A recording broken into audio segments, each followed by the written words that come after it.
Fala aí galera, tudo bem? Sejam bem-vindos mais uma vez ao canal Conceituando. Meu nome é William Lando, eu sou professor de Biologia. O intuito do canal é trabalhar a Biologia de forma mais direta e sem tanta enrolação. Hoje a gente vai seguir o módulo de Citologia e trabalhar talvez aquela que seja a organela mais importante que se tem dentro de uma célula, que é o núcleo, ou o núcleo interfásico. Mas por que interfásico? Porque é justamente nesta fase chamada de intérfase, ou fase S, em que este núcleo não está se dividindo.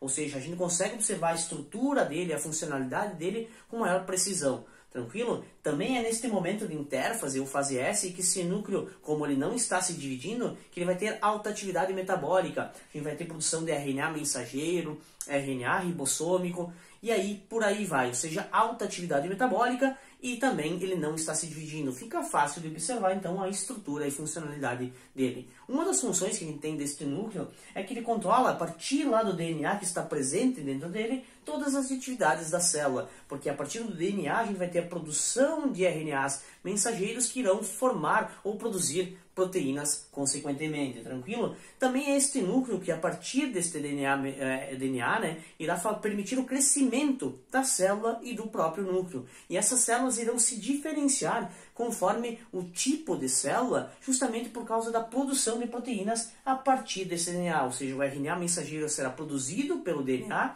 esse RNA irá sair do núcleo, vai atingir os ribossomos e produzir proteínas responsáveis pela diferenciação destas células. E no momento certo, este DNA que está aqui dentro irá se dividir, se duplicar e possibilitar a divisão celular, tranquilo? Mas a gente vai estudar mais nessa aula a estrutura deste núcleo, tá? O que a gente pode observar aqui já de pronto, né? Já de cara? A gente pode ver que tem este envelope, ou esta camada que está protegendo essas estruturas internas do núcleo. Isso nada mais é que o envoltório nuclear, ou envelope nuclear, também conhecido como carioteca, cariolema. Ou seja, esta membrana nuclear, né, que protege este núcleo, ela é um pouco diferente lá da membrana plasmática que envolve a célula, mas é muito parecida. Se lá na membrana plasmática que envolvia a célula a gente tinha uma bicamada fosfolipídica, aqui a gente vai ter duas bicamadas fosfolipídicas, ou seja, uma voltada para o meio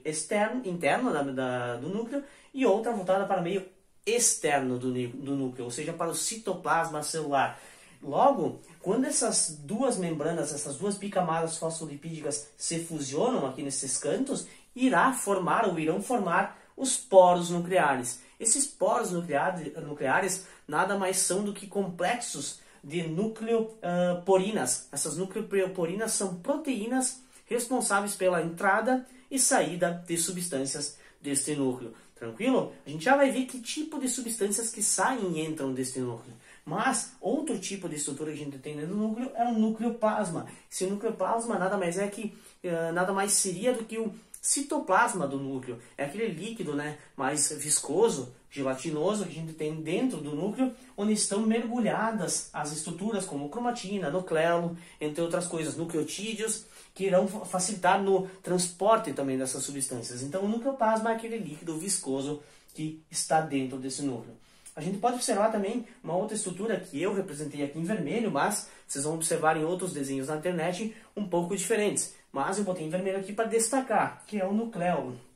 O nucleolo nada mais é que uma região que tem um pouco de DNA aí, mas tem uma alta atividade de produção de RNA ribossômico. Ou seja, no nucleolo serão formados as estruturas que irão formar os ribossomos. Então, a partir daqui, a gente forma um RNA ribossômico, ele sai deste núcleo através dos poros, né? Como a gente falou, esses poros servem para a saída ou entrada de substâncias. Então, eles saem do núcleo e irão formar a subunidade maior e subunidade menor dos ribossomos. Tranquilo? Outra estrutura importante que a gente tem é a cromatina, que a gente representou aqui em verde. Essa cromatina, para vocês lembrarem lá que a gente fez uma aula só sobre DNA, sobre a parte introdutória de genética, ela nada mais é do que uma fita de DNA associada a estonas. As estonas são proteínas que também entram no núcleo, elas vêm de fora, lá do citoplasma, e elas entram, se associam ao DNA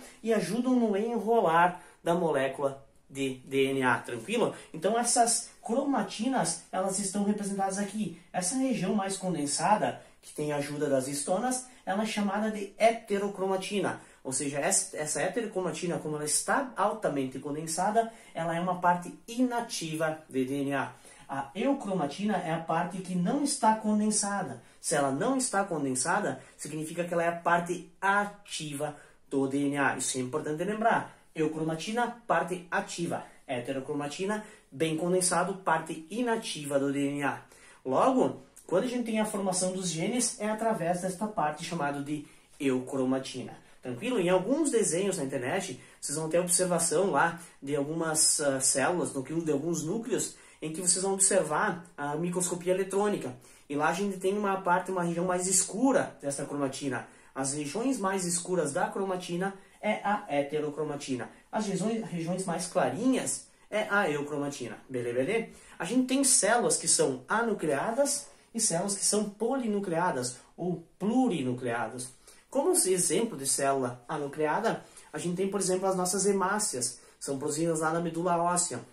Elas são produzidas e a partir disso elas têm um núcleo, mas com o tempo elas perdem esse núcleo, elas sofrem maturação, perdem o núcleo e aí conseguem desempenhar o papel delas, que é transporte de oxigênio pelo nosso corpo. Células polinucleadas ou plurinucleadas, a gente tem como exemplo as células do nosso músculo epitelial, nosso músculo esquelético, perdão. Ou seja, as células do músculo esquelético, elas são as células polinucleadas, justamente porque elas estão sempre em movimento e precisam ter vários núcleos aí para a produção de proteínas. Tranquilo? Hoje a gente estudou a estrutura do núcleo, um pouco da funcionalidade, a parte sobre cromossomos, mais de divisão, essas coisas, divisão celular, a gente vai deixar para um módulo específico, mas por enquanto seria isso, tá? Eu quero que você curta o canal, compartilhe, se inscreva e bora para a próxima aula.